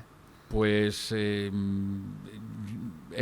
como para creer en la reencarnación, porque, por ejemplo, es el primer LP que compré de Bob Marley. Yo recuerdo que era un verano, yo debía tener... me pega que tuviera 12 años, pero me parece como muy precoz para comprar el live de Bob Marley. ¿Por qué no? Bueno, porque era otro tipo de relación, no había los formatos, no había lo digital. Entonces yo estaba en un verano en casa de unos primos que eran mayores que yo y tenían un sitio donde escuchaba música, todo tipo de música, y sobre todo grupos de los 60. Pero sonaba de vez en cuando Bob Marley y yo un día, lo he magnificado quizás el recuerdo en plan como gran revelación, pero un día me vi jugando a la pelota, ni siquiera al fútbol, y de pronto me vi tarareando I Shot the Sheriff. Y cuando pasó ese verano, reuní varias pagas semanales de mis padres y compré el disco de Bob Marley, que sigue siendo básico en mi vida. Pero, por ejemplo, enseguida empiezas a avanzar, ¿no? Pero Jimi Hendrix, por ejemplo. El otro día colgué en Instagram un trozo de Axis Bolas Love que me parece tan vigente, tan poderoso, ¿no? Murió con 27 años. Me parece tan fascinante que tanta gente haya hecho tantas cosas. O, por ejemplo, por decir algo... forma parte de mi ADN emotivo y vivencial el concierto que vi de James Brown en directo en Madrid en el 2002. Eso es algo que, o sea, igual que los momentos más felices los aprisionas y es necesario tenerlos presentes, yo tengo muchos momentos relacionados con la música. Lo cuento en California 83, cuando vi a los Clash, por ejemplo. Sí. No estaba Mick Jones, hay que decirlo todo, o cuando vi a Police también. Uno que no sale, por ejemplo, en California es el concierto de David Bowie que vi. Que era ¿Por qué no lo metiste? Porque me parecía demasiado para el personaje. Me parecía demasiado cool para él. Vale. Entonces, y más cosas que vi que no... O sea, no es exhaustivo. O sea, es bastante acaparador, pero no está todo lo que vi o lo que no vi también. Porque me acuerdo de un concierto que el chaval de mi casa me dijo, ¿vienes a ver a los Stray Cats? Y mi yo del 84 dijo, no. Y me gustaría muchísimo... llegar ahí, volver atrás en el tiempo como Martin McFly sí. y simplemente aparecer, pegarme un tartazo de nata en la cara y desaparecer. Y que yo, en el 84, ¿qué ha pasado? Pero que no, simplemente golpear de manera miserable a mi yo del pasado, sí. para no haber visto. Luego los vi, años más tarde, los pude ver en Gijón concretamente y me quité esa espina, pero bueno, esas cosas. ¿Y qué crees ahora de las bandas que todavía siguen vivas, que son míticas y siguen haciendo conciertos? Pero yo tengo esta experiencia, la he contado un par de veces, que fui a ver a los Rolling Stones con mi padre aquí en Barcelona. Y la banda que abría eran Los Cigarros, que no sé si conoces Los Cigarros. Sí, conozco. Hace poco entrevistamos a Ovidio Torme, tal igual, y yo tuve una sensación agridulce, porque era mi padre, los amigos de mi padre, estamos viendo a los Stones, es momento de gozo, ¿no? Estamos en un ritual de... Ellos han ido a verlos 20 veces desde hace años. Y es como, y yo nunca había podido, con mi padre he ido a ver Bruce Springsteen, he ido a ver U2. Qué suerte. Hemos ido a ver, ¿cómo se llama? Calvin Russell, ¿te suena este tío? Calvin Russell no caigo ahora. Bueno, es un cantautor así. Bueno, hemos ido a ver a bastante gente muy buena y los Rolling eran como que esta era la espinita que quedaba. Y fuimos a verlo Y la banda que abría los cigarros hicieron un bombazo porque hicieron, joder, tú estás yendo a abrir para los Rolling y estás haciendo que la gente baile con lo que estás tocando. Es como, joder, muy bien. Y sonaron muy bien y además tienen una puesta en escena muy guapa y un sonido muy guapo. Y luego entraron los Rolling y me molaba mucho que estaba viendo a los Rolling, pero mi pensamiento siempre era, si esto fuera una banda nueva, nadie daría un duro. Si la banda nueva fuera, estos señores de 70 años van a cantar ahora unas canciones y a bailar en el escenario. Yo sentía esa sensación en plan de, estoy yendo a un museo. O sea, si esto está de puta madre, porque tengo conciencia de lo que fue. Pero te estás haciendo tú mismo un planteamiento un poco tramposo, porque evidentemente están donde están por lo que han sido, exacto, lo que han significado y luego el mérito de la longevidad, que sí, no es desdeñable. Entra en juego la mitomanía, pero claro, no es unos abuelos de un asilo que se han juntado. No, viene, incluso esa trayectoria es fascinante. Fíjate, yo los vi varias veces, pero una de las veces los teloneros eran los Black Crowes. Wow, también una banda brutal. Imagínate, pero que estás viendo cómo bebían directamente de lo que habían sido los Rolling en los 70, ¿no? Claro. Entonces es como esa dicotomía, pero claro, la experiencia de verlo en directo, yo creo que los vi tres o cuatro veces a los Rolling Stones, claro, y simplemente enunciar esta frase me parece fascinante. Claro, exacto, pero para mí pienso que hay una capa de romanticismo que acompaña, es como decir, como cuando fumas hierba que el THC recubre tus axones y tal, y las conexiones son diferentes, pues ese romanticismo recubre tu conexión con ese concierto que está pasando ahora. Y es como que lo vives desde el romanticismo de lo que fue algo que ahora mismo es una recreación, claro, ¿no? Pero estás viendo el Satisfaction, claro. que lo han compuesto ellos y lo están tocando las mismas personas. Tal cual. Quiero decir, es peliagudo porque hay gente, ahora no se me ocurre nadie exactamente, que ha envejecido regular y lo ves en un escenario y dices, madre mía, ¿no? Por ejemplo, yo cuando vi a James Brown tenía 70 y pico años. O, por ejemplo, hace muy poco, bueno, no es el mejor ejemplo, pero vi a Lee Scratch Perry que tiene 83 años. El espectáculo no era muy bueno porque llevaba una banda perruna total, pero él estaba presentando en condiciones y totalmente coherente con lo que ha sido toda su vida, que es un loco de mente. Pero, claro, hay mucha pleitesía a la mitomanía porque, claro, una persona de 70 años que empezó tocando con 20, pues necesariamente tiene problemas de motricidad directamente, ¿no? Eso es de lo que hablo, o sea, no lo estoy para nada desmereciendo, porque evidentemente lo pasé bien y en plan, por fin he visto a los Rolling y era una... Joder, o sea, lo hablo desde el punto fan de que a mí me gustan mucho Rolling y por fin los vi y estaba feliz, pero siempre estaba esa como mosquita detrás en plan de... Sí, pero no estás viendo lo que fueron los Rolling que tú estás escuchando en tus discos. ¿Sabes lo que quiero decir? Claro, pero no te machaques tanto. Tienes que ser más condescendiente. Disfrutar a Keith Richards con esa edad que nos va a enterrar a todos todavía. Sí. Hay que disfrutarlo. Si pudieras llevar a quien fuera, vivo o muerto, a ilustres, a dos personas, ¿a quién meterías? Si pudieras llevar a dos invitados, ¿cuáles fuera de cualquier época? Da igual. Hombre, claro, hay que pensar en el formato ilustres y, sí. Hombre, me encantaría Tip de Tippy Cole. Claro, o sea, tío. Pero bueno, no me sentiría, no llevarlo exactamente a ilustres, no sé, verlo, sí. verlo en directo, verlo en directo, tocarlo. Me acuerdo que una vez lo vi de lejos, en Oviedo, yo soy de Oviedo, y lo vi y me quedé como a una distancia, en plan psicópata, perturbado, diciendo, madre mía, Steve. No me atreví ni a acercarme, pero nunca lo vi actuar en directo, ¿no? Por ejemplo, es nuestro Groucho Marx, ¿no? Es ese Groucho Marx español, tiene un punto absolutamente. Los sketches, yo tengo un DVD de estos que vendían en kioscos de Tippy Cole y me parece fascinante. No solo el contenido, sino el acting de Tip, esa especie de nervio feroz y de comerse las palabras y esa exageración. Por ejemplo, un chiste que siempre está en mi cabeza y que repito muchas veces.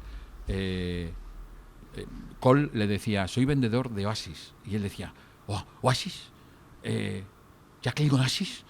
O sea, chorradas totalmente indefendibles, pero que en el acting de Tip ganaban totalmente. Y el diccionario del absurdo que hicieron, ¿tú sabes el diccionario del absurdo de Tippy Cole? Conozco el diccionario de Cole. No, yo pienso que había uno que era de los Había dos, un ¿o lo libro hizo que se otro? llamaba Tipicología, que yo tengo. Sí.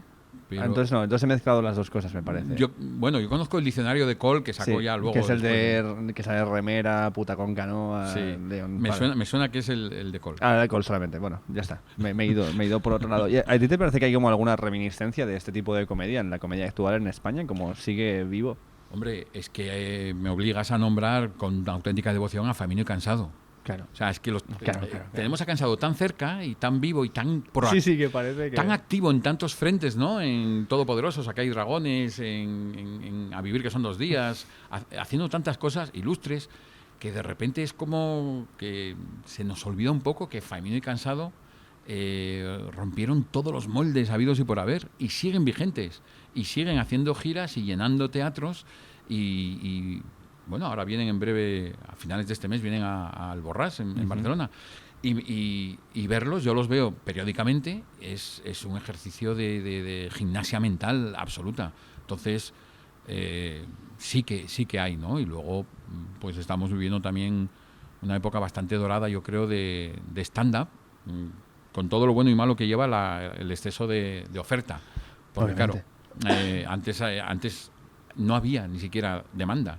Estamos todavía por estudiar los efectos del aluvión de stand-up, porque empezó literalmente hace 19 años. O sea, Sí. en el 99-2000, entre Paramount Comedy y el Club de la Comedia, hicieron popular el formato más auténtico, el de Paramount Comedy, porque son gente que se escribe sus textos. Claro. Pero llevamos 20 años de stand-up, en realidad, en este calibre. Entonces habrá que ver la selección natural, ¿no? que se irá formando, pero todavía están vigentes pues grandes nombres que han hecho de stand-up algo interesante y necesario. Estamos saliendo un poco de la adolescencia del stand-up en España, ¿no? Sí, porque... Literalmente sí, claro, porque estamos viviendo fenómenos, ¿no? como el de Broncano, Ignatius, bueno, la vida moderna en general, que es esa especie de mastodonte. Yo los he visto en el Price de Madrid, en el Fórum aquí, y claro, es como otro nivel, bueno, ellos mismos lo dicen, es rock and roll, ¿no? Es como que a veces llegan ciertas configuraciones, me pasa lo mismo como con vosotros en Ilustres, que suceden porque acaban sucediendo, pero una vez que suceden no podría haber sido de otra manera. Claro, y eso es lo bueno que tiene el no tener planes. O sea, la falta de expectativas, la falta de ambición, a mí me parece básica para triunfar en la vida. Bueno, un poquito de ambición hay que tener, ¿no? Aunque sea para avanzar, un pelín, como en plan, mínimo quiero seguir haciendo esto. Eso es ambición un poco. Bueno, es que a mí no me ha funcionado así, porque yo muchas veces a lo largo de mi vida he creído encontrar mi sitio y la realidad ha venido a bofetearme cosas muy raras, ¿no? Por ejemplo, pues cuando yo trabajé en el lanzamiento de la primera película de Mortadelo y Filemón, generando textos, cosas que ya no existen, como el Pressbook, la web de contenido exclusivo de la película, cosas que se cargó la crisis, pero yo de pronto empecé a hacer trabajos para varias películas y dije, ostras, he encontrado aquí realmente mi sitio, y según estaba diciendo sitio, se cayó todo.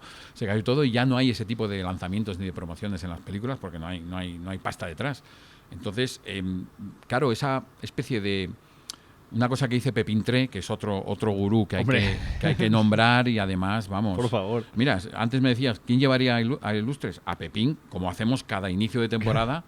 Es fantástico, sí. Y además tengo la suerte de tenerlo como amigo, hacemos un espectáculo juntos, de vez en cuando hacemos un bolo, y él lo dice muchas veces, he ido fracasando consecutivamente en la vida, por eso hago tantas cosas. Claro. Lo reviste un poco de ironía, pero claro, te quita mucha presión no tener un ansia o unos objetivos claros. Entonces, ahora, a toro pasado, llevamos van a cumplirse 12 años de Ilustres. Es imposible que puedas prever que un programa de televisión dure ese tiempo. Incluso enunciar esta frase me avejenta, porque claro, sí. es demasiado tiempo. Hay que acabar con Ilustres. Claro, tú lo habías pillado desde el principio, si te habían dicho, oye, mira, este es un programa que vamos a hacer durante 12 años. ¿Qué te parece? No me veo en la posibilidad de que cualquier cosa dure 12 años. Claro. O sea, 12 años de esclavitud, suena casi, ¿no? Sí, entonces no es imposible preverlo. Y por eso la enorme suerte. Es decir, no voy a negar que hay talento encerrado en Ilustres, pero la suerte de que las personas adecuadas en el momento justo confíen y te den los medios es una especie de milagro, es un Tetris de barra roja, o sea. Tú fuiste presente de una demolición importante que fue lo que pasó con el Jueves. O sea, estabas presente en esta historia, te fuiste también, ¿no? Sí, Incluso me fui siguiendo la estela. El verdadero mérito ahí, sobre todo, fue Montéis y Fondevila. Bueno, y luego la gente que montó Orgullo y Satisfacción, que yo estuve en la primera época, con Bartual también a la cabeza, Guillermo, Vergara. O sea, eso fue una experiencia que pone los pelos de punta. Pero cuéntame, por favor, ¿cuál es tu análisis y tu vivencia de esto? O sea, ¿cómo lo ves? Hombre, pues en mi caso no tiene tanto mérito, porque yo sí publicaba la página del Jueves, pero quiero decir, no dependía exactamente de eso. Ya estaba Ilustres en marcha. En el caso de Montéis y Fondevila, por ejemplo, sí que dependían de ese sueldo, ¿no? En Montéis era el redactor. Era el director, claro. sí. Y claro, cuando pasa lo de la censura de la portada, que es una portada que luego tampoco tenía ni tanta relevancia ni tanta importancia, pero era el tema real. RBA decidió que no se publicaba, y de pronto esa coherencia extrema, ¿no?, de haber defendido una portada en el Consejo de Redacción y decir, bueno, pues entonces si este va a ser el sesgo, nos vamos. Afortunadamente el Jueves sigue, y digo afortunadamente porque hace falta y es necesario, y además tengo muchos y muy válidos amigos en el Jueves. Entonces fue una separación en términos bastante cordiales, quiero decir, porque se entendió por ambas partes que aquello no podía seguir de esa manera. Y luego, la experiencia del inicio de Orgullo y Satisfacción, el lanzamiento digital, es un modelo que todavía hay que estudiar y mejorar.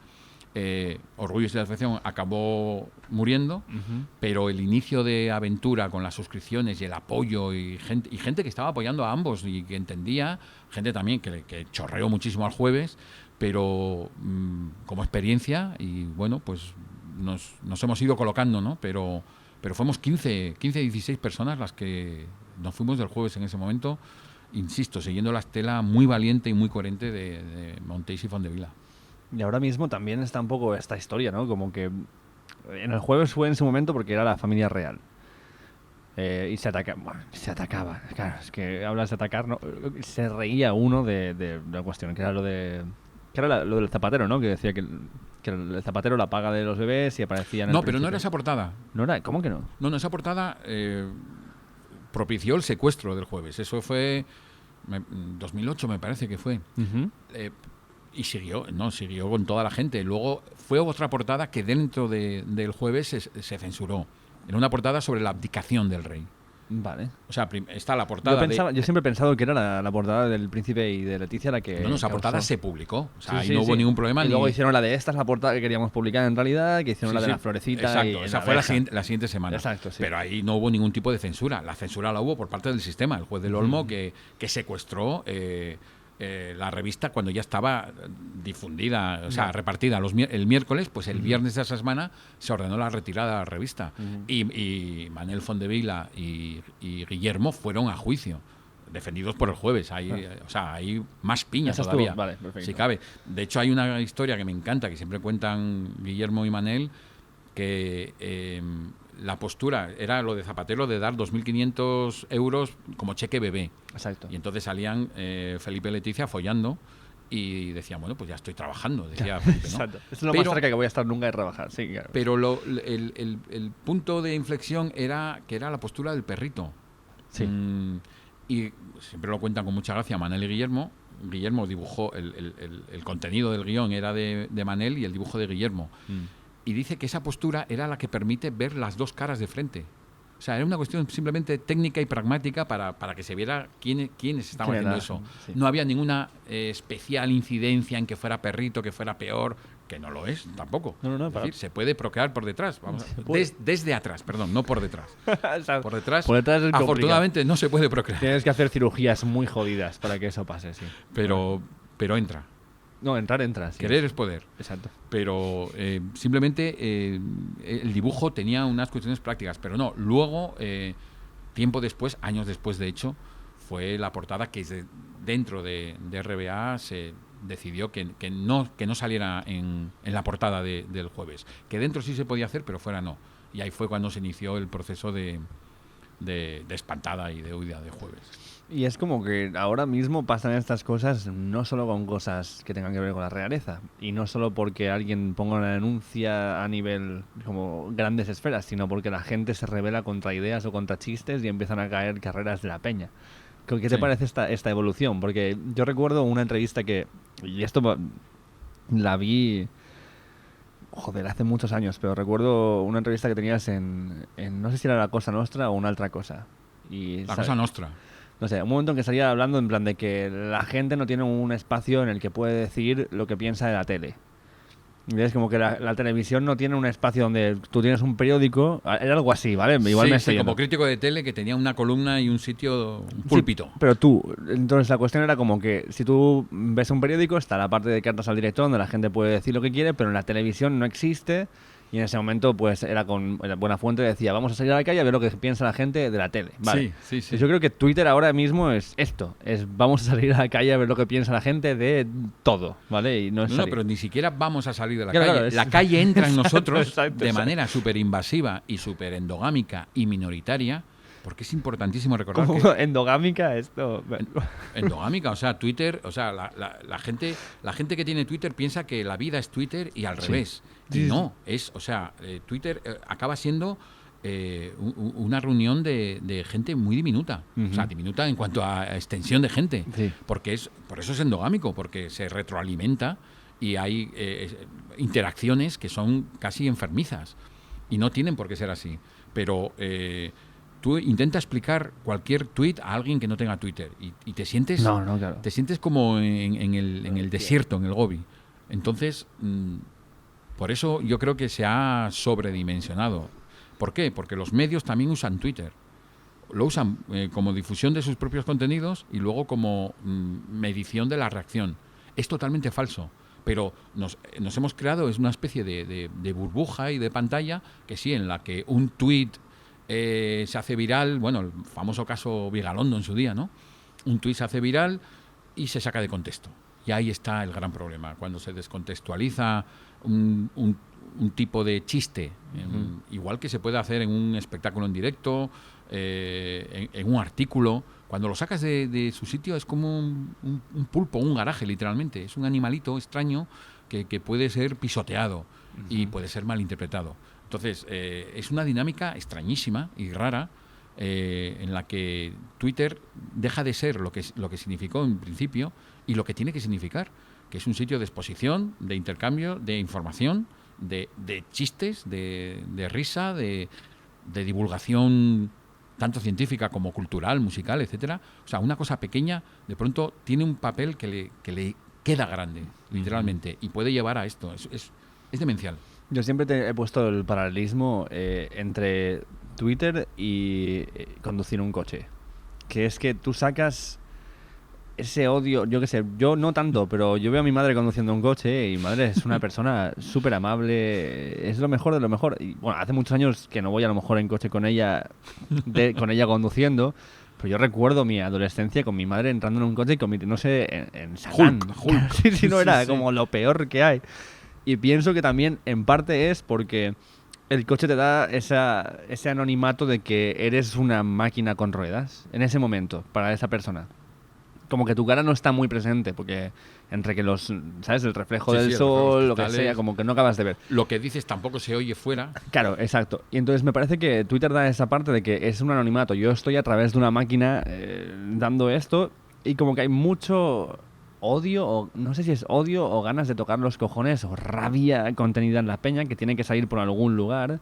Y que en Twitter sale por ahí. Como que es por... O sea, en Twitter o en YouTube o donde sea. Si tú te ves... Bueno, en YouTube es peor, ¿eh? Es joder. Es mucho, pero que... O sea, los comments de es YouTube... Es una locura, tío. Es alucinante cómo la gente... o sea, me parece fascinante a veces, porque en los propios comentarios de los vídeos de Ilustres es alucinante. O sea, cómo la gente primero ve el vídeo y luego se molesta en comentar, pero de una manera súper atroz. O, por ejemplo, me acuerdo... en su día también, ya no lo sigo tanto, pero los comentarios en la web de 20 minutos Eran, Hostia. era pero a cara perro, con la navaja entre los dientes.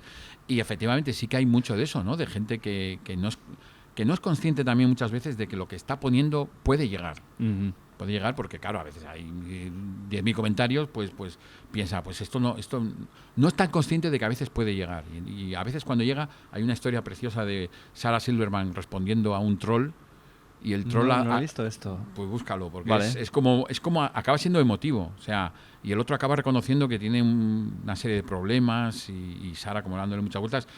Ahora, según lo emito, pienso, ¿será un fake? Que es Claro, otra cosa claro. que nos ha dado Twitter. Es, por ejemplo, una cosa maravillosa que nos ha dado es el hashtag tweet serio. O sea, cuando dices algo, o por ejemplo, hacer una pregunta en serio en Twitter es recibir un 80% de chorradas. Sí. Que podría ser un uso también de Twitter. Oye, necesito no sé qué tal. Bueno, pues el 80% sabes que va a ser un filtro de tontuna total. Que también está bien. Es que el uso que se le da a Twitter en plan haterismo, sí, yo creo que se ha perdido un poco el qué estás haciendo, qué está pasando.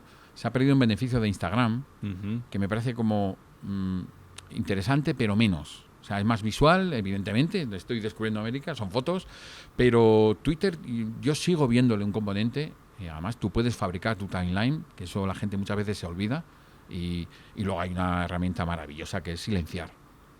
No bloquear, porque bloquear da pistas, pero silenciar.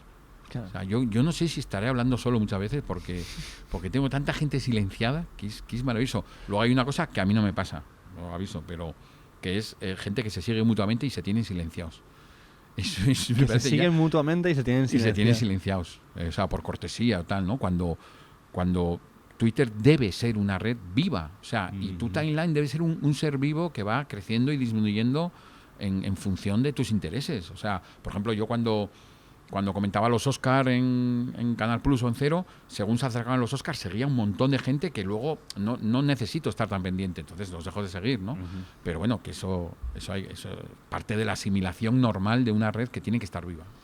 Tú te has adaptado bastante bien a estos medios, a lo que está viniendo ahora. Como hay peña que no, ¿sabes? Que no. Yo es que, por ejemplo, joder, tío, y además te lo digo que es una cuestión que para mí no es ni siquiera generacional, porque yo me he tenido que empezar a meter en todas estas movidas a raíz de estar grabando esto. Y yo era esta peña en plan de, no sé de qué me hablas. Instagram tenía 2 fotos y una era de, yo qué sé, con mi primo, ¿sabes? Como, Sí. y entonces empiezas a darte cuenta de que o estás en esto o estás muy poco. O sea, como estás... O muy fuera. Claro, o sea, porque si hicieras solamente YouTube y no tienes otras plataformas para pues sustentar o promover o contactar con gente, ¿no? Como en Sí. este caso, se quedaría pobre. Entonces, hay un momento para mí que hubo de una lucha estúpida de esto nuevo, una mierda, y aceptarlo. Y no sé si eso lo hubo para ti o fue una aceptación directa de, vale, esto es nuevo, esto funciona, esto va para Mira, adelante. fíjate, y retomo lo de la manera en la que me influyó Twitter para hacer Chorromoco, con Sí. lo cual yo solo puedo estar agradecido a Twitter. Pero Twitter en su día me lo abrió iba a decir un amigo, es que ni lo conozco personalmente. O sea, el hermano de un amigo mío me abrió una cuenta con mi nombre y le pidió a su hermano el email, me mandó el email diciendo, Pepe, te he abierto esta cuenta para que no te quiten el nombre. En el año 2009. Hostia. O sea, un visionario. Para que no te quiten el nombre con esta contraseña, cámbiala si quieres y tal. Y pues como dije, bueno, esto lo probé, puse algo, pero totalmente despistado, no sabía, hace 10 años, no sabía los códigos. Y claro, puse de contacto mi email personal. Y de pronto entro a los pocos días y tenía como 400 mensajes de Twitter porque casi al mismo tiempo Berto Romero y Andreu Buenafuente me habían mencionado. Y entonces un montón de gente empezó a seguirme. Y entonces, me vine arriba y poco a poco empecé. Claro, he ido creciendo en seguidores, pero sí he notado esa comunicación. O sea, yo no contesto todo porque es imposible, pero sí suelo contestar o estar pendiente. Claro, no lo llevo encima, jamás llevo encima, no tengo ni smartphone.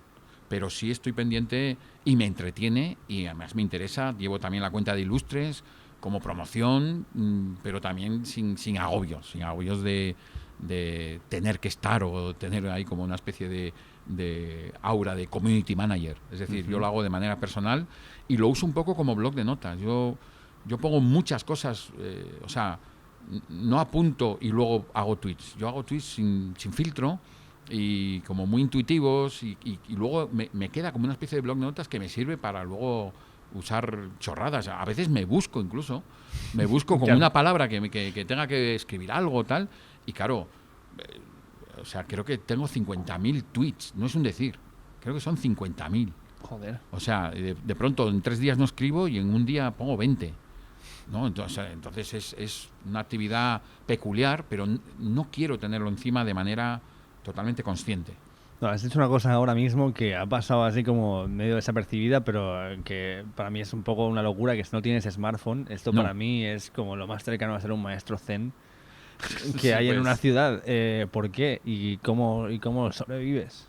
Hombre, yo estoy localizable, o sea, mientras las grandes corporaciones sigan usando SMS, y por grandes corporaciones me refiero a Hacienda, Seguridad Social, Carrefour, yo sé que el SMS sigue vivo. Entonces, yo por SMS funciono. Vale. Por email también. Si tienes unas horas que estás en casa y evidentemente tienes el ordenador ahí. Sí, y cuando viajo llevo un portátil y me encomiendo al dios wifi de los hoteles. Vale. Entonces, más o menos lo controlo. Lo mismo que Instagram y Twitter. Tenía Facebook, digo tenía porque lo he desactivado, porque Facebook se ha pegado un tiro en el pie. Me parece, o sea, increíble cómo han ido variando el algoritmo para hacerlo más desesperante, queriendo enganchar más a la gente. Yo creo que han errado. Bueno, no sé si volverán o no. Yo lo tengo desactivado. Pero quiero decir, no es difícil dedicarle unos minutos más o menos, no sé si al día, no necesariamente al día, porque si estoy un día entero por la calle, pues no lo veo Claro. y no pasa nada. Pero soy responsable, respondiendo esa herramienta tan maravillosa que nos ha dado el Señor, que es el email. El email es operativo. Entonces yo siempre que establezco un contacto doy el email y sé que, hombre, a no ser que sea una urgencia tremenda, acabo viéndolo. Y me gusta, por ejemplo, pues ir por la calle sin estar pendiente. Hay una cosa que es muy rara que me convierte en una especie de loco psicópata, porque además no tengo sentido de la orientación, ninguno. Entonces, yo tengo que preguntar por la calle. O sea, cuando voy por la calle pregunto por calles y la gente me mira como diciendo, no, pero no tiene un móvil, o sea, Míralo. Google joder. Maps, GPS, las herramientas. Y a veces, claro, con mi despiste pregunto por sitios que están cerquísima. Pero bueno, yo sigo confiando, la gente es buena y el 88% me dicen las indicaciones correctas. ¿Pero esto es una decisión que tomas o es una decisión que no tomas? La del smartphone. O sea, ¿llegaste a tenerlo? ¿O No. Primero fue pura vagancia y desidia viejuna ante los cambios. Vale. Del mismo modo que no conduzco. O sea, tengo carnet de conducir, que lo saqué, está en la novela en California, es real, lo del examen de conducir es real, pero luego no me he prodigado y no he llegado a aprender a conducir con marchas. Y no tengo coche. Y claro, hay veces que dices, ojalá tuviera coche, pero no te compensa el hecho de tenerlo.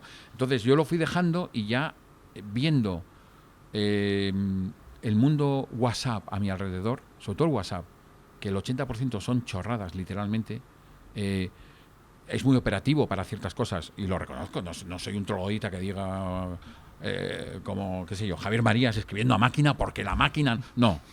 Sí. Soy consciente de los pros, pero también de las contras, y noto y siento que realmente ahora me compensa no tenerlo. Entonces, mientras no necesito un smartphone, y creo que no lo necesito, y puedo arreglarme con el email, con el ordenador y el portátil, pues lo sigo haciendo. Y ya te digo, mientras exista el SMS para urgencias, yo estoy localizable. ¿Y cuáles son las contras que no te convencen? Que no compensan. Pues, por ejemplo, una cosa como es ir en el AVE, por ejemplo, y no leer. O sea, porque yo hay veces que entro en Twitter como de cachondeo y realmente me acuerdo una frase, creo que era de Manuel Bartual, que decía que en su día era con Facebook era la máquina de café de los que trabajan en casa. O de los freelance. Entonces sí, te vas un momento y tal, pero acaba siendo invasivo porque, bueno, está diseñado...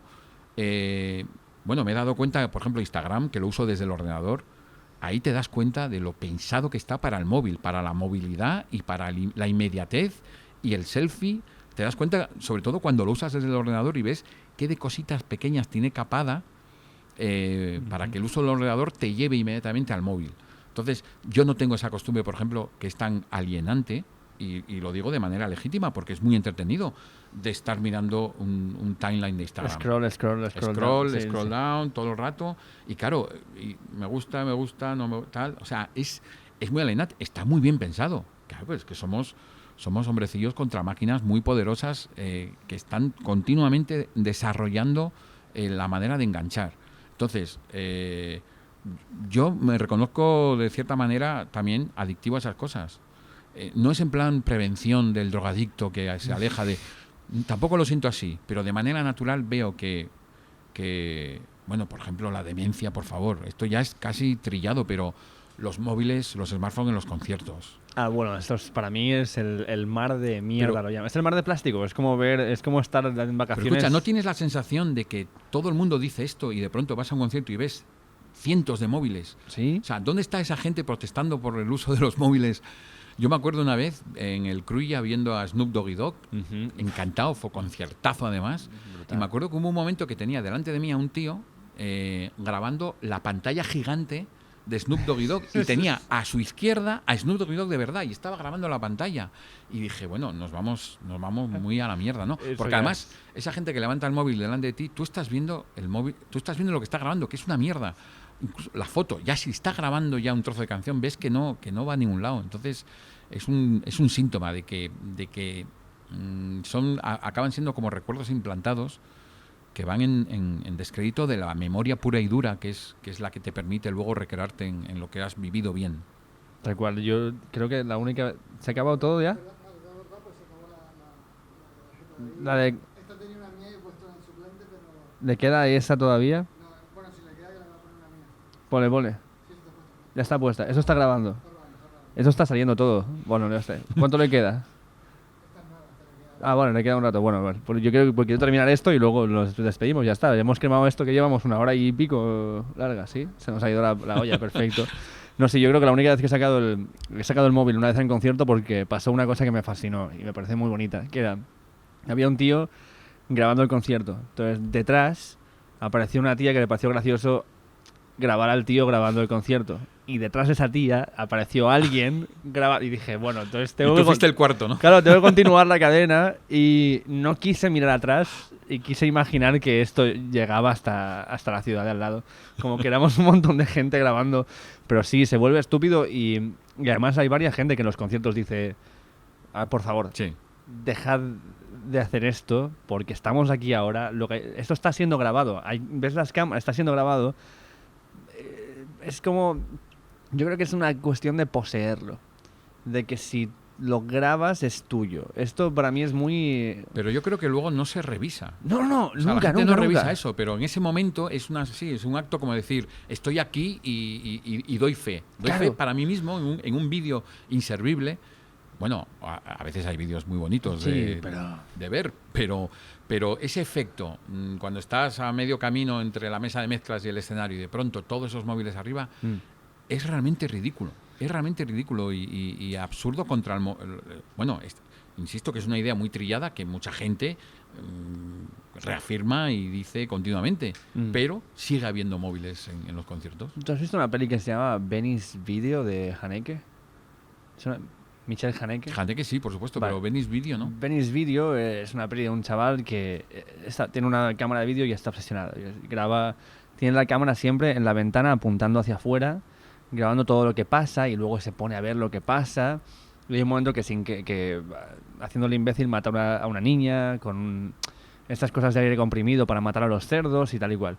Y lo graba en vídeo, pese a que es un momento trágico y terrible porque está grabando ese momento. Y luego cuando le preguntan a Haneke, que en el making of y toda esta mierda sale la entrevista de por qué hizo la película, y esta película es del 2000 pronto, o del 90 y largos, y dices que si tú ves a los turistas o a cualquier persona que haga una videocámara con una cámara, lo que intentan hacer es acaparar la vida que están viviendo para tenerla. Como que vivimos a través de ello, no porque nos guste estar grabándolo, o porque lo vayamos a volver a ver, sino porque el hecho de tenerlo grabado o fotografiado lo hace que lo poseamos. Ahora es mío. Y es una reacción directa de la sociedad de consumo. Si lo tengo, ya es verdad. Y entonces, si tú vas a... Es como lo de sacarle la foto al desayuno. Yo he salido con tías que hemos ido al día siguiente a desayunar y que se han cabreado de que estoy comiendo. No, pero iba a sacar una foto a la mesa que quedaba guay con los 2 platos. Pero claro, si lo haces, ese momento es tuyo. No solo lo has pagado la imagen, la experiencia y el poder compartirla. Y ahora creo que más hoy que nunca, si no lo compartes, ya no hay esa sensación de que no lo estás viviendo tanto. Sí, pero igual que había hay una generación previa a lo digital que hacía quedadas terroríficas para enseñar el vídeo de la boda o mucho antes todavía los álbumes de fotos. Eso algo que se ha perdido. Hay una brecha digital muy importante y muy significativa cuando empieza lo digital gordo y la gente empieza a perder o inutilizar dispositivos.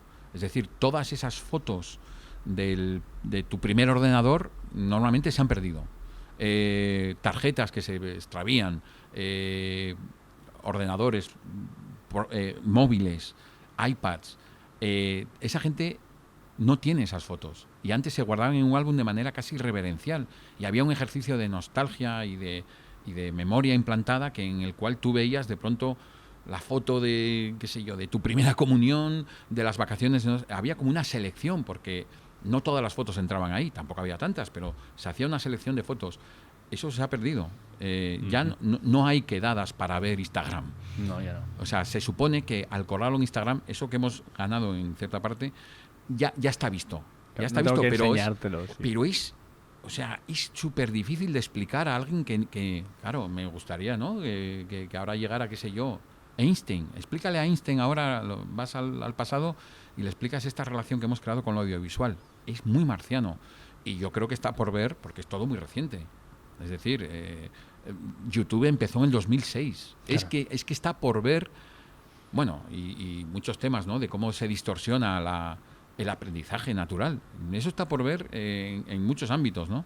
El simple fenómeno gamer. O sea, claro, esto sí que suena viejuno, pero cuando tenías que ir a un salón de recreativos a ver a uno en directo jugar el arcade de Moon Cresta, claro, era una experiencia. Yo entiendo perfectamente el fenómeno gamer, pero lo distorsiona todo de una manera que todavía no sé si es mejor o peor, literalmente. En algunas cosas sí creo que objetivamente es peor, como es, por ejemplo, el porno.